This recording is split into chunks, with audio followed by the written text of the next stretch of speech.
wanted to hop on here real quick and kind of give y'all an update of everything that I've got going on. So basically, I kind of made this little setup here. I went and bought me a nice little shelf where I can organize all my stuff. But I went ahead and fixed that. If you watched my last video where I broke it, I actually fixed it, but I'm going to save that for a future video.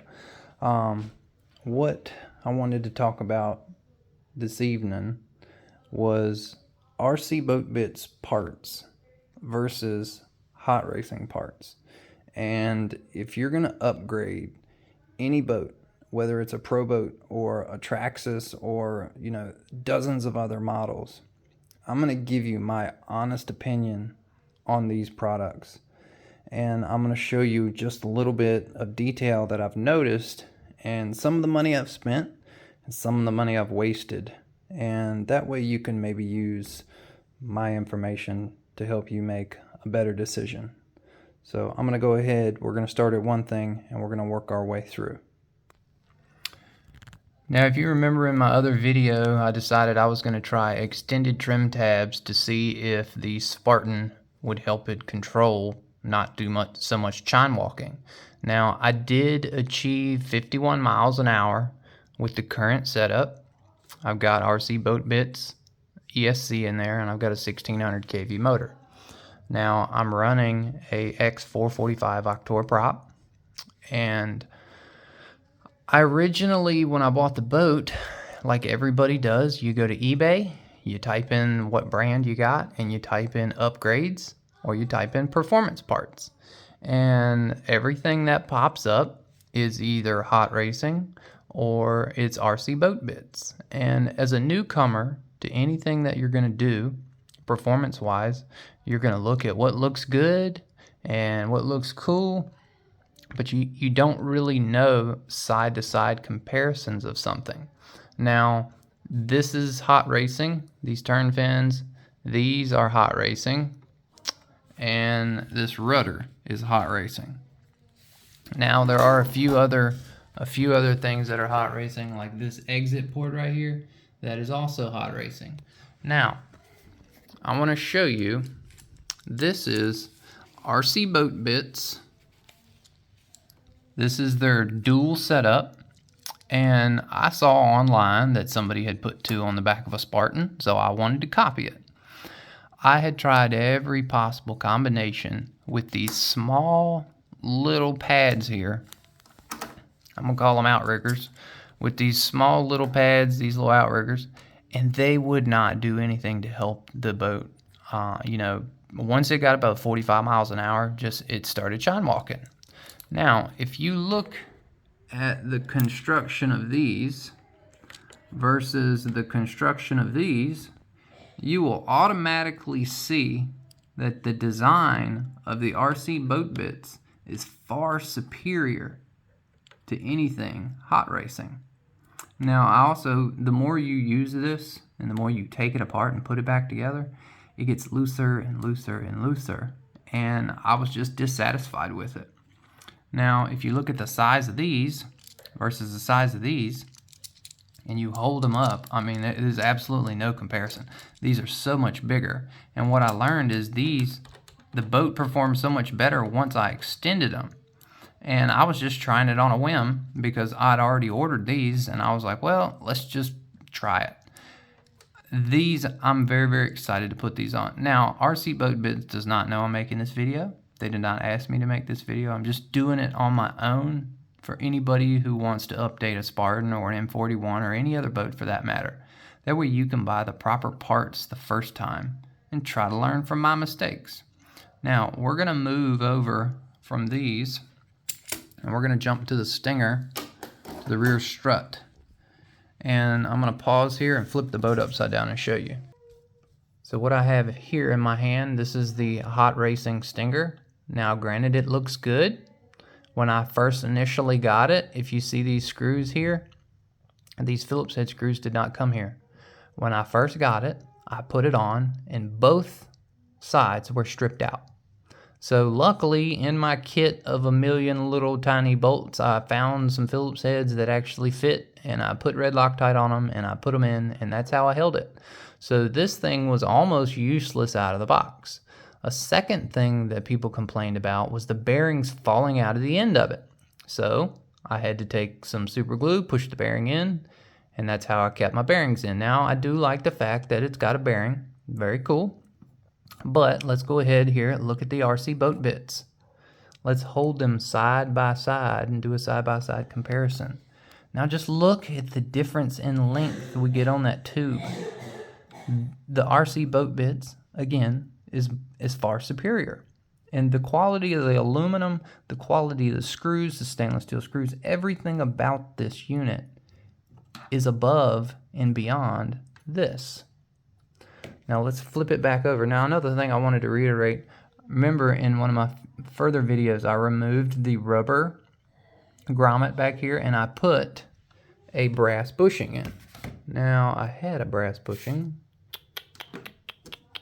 Don't know where I put it. Oh, here it is. So here is that brass bushing. And right now my current setup, I'm using the stock stuffing tube, but I'm not using the stock flex cable. So this is the stock flex cable for the Spartan.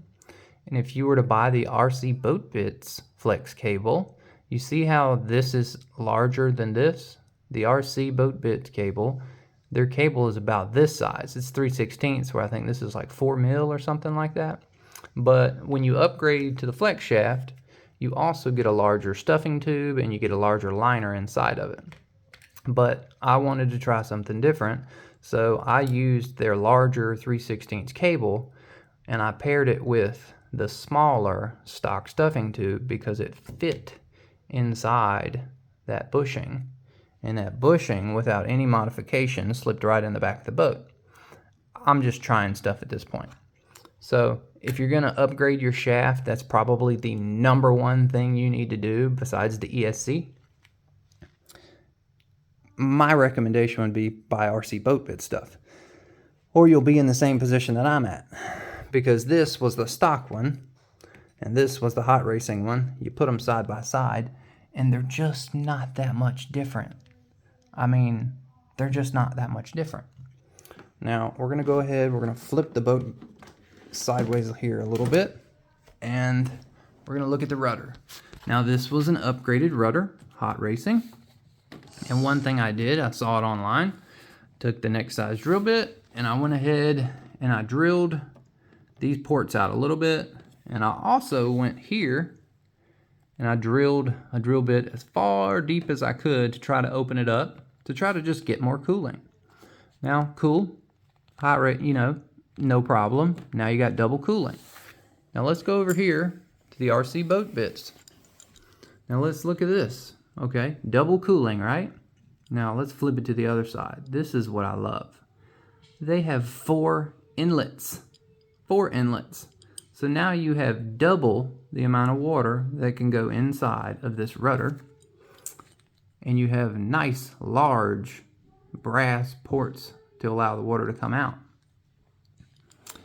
Another thing that I like, if anybody has a stock rudder, you will know that this pin here has a little bit of play in it. Just a little bit. Like, let's see if I can show you on camera. See that play? That is no good when you're talking about 50 or 60 miles an hour. This rudder here does not have that play at all. The pin that they have is encased with that brass. It is nice and tight. There is no wiggle whatsoever. Beautiful. So there again, far superior products. Now, when I ordered the hot racing kit, it came with a little bit of tubing, but I actually had to buy extra. And then what the rudder comes with, it comes with the dual outlet port.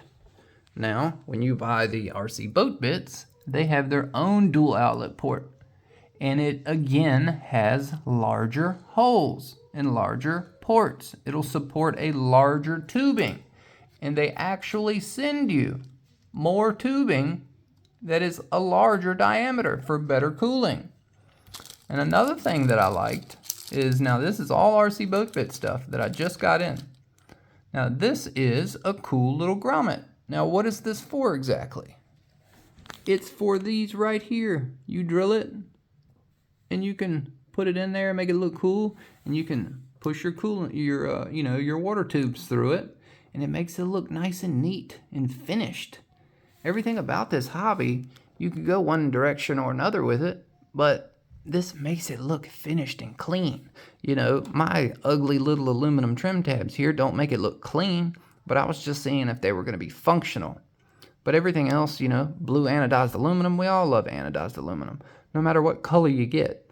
And that's another thing about RC Boat Bitz. They offer like 7 or 8 different colors for whatever combination you want to do for your boat.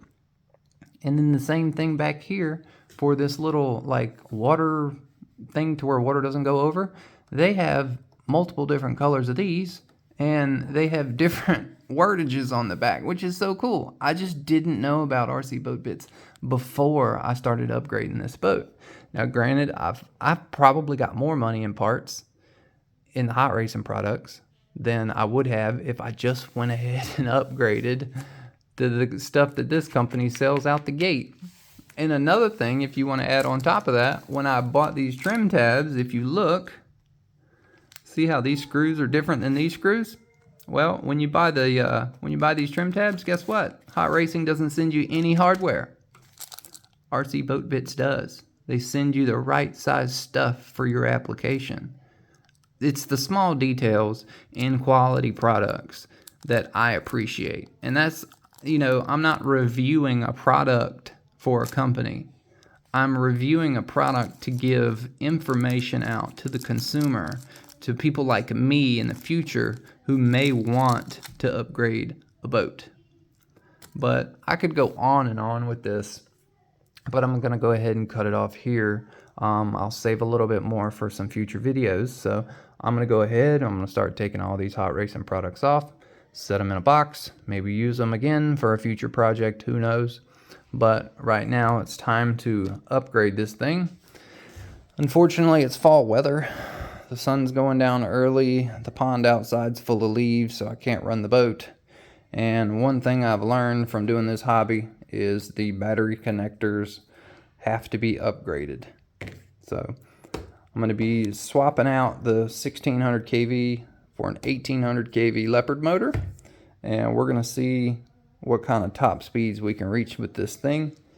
And then in a future video, I've got something with carbon fiber in it that's coming, and we're gonna make some pretty cool content with that. So if y'all aren't subscribed, please hit that subscribe button. Support this channel if you like this type of content. If you love RCs, just give the video a thumbs up and smash that subscribe button. But until then, I'll see y'all on the next one. Peace.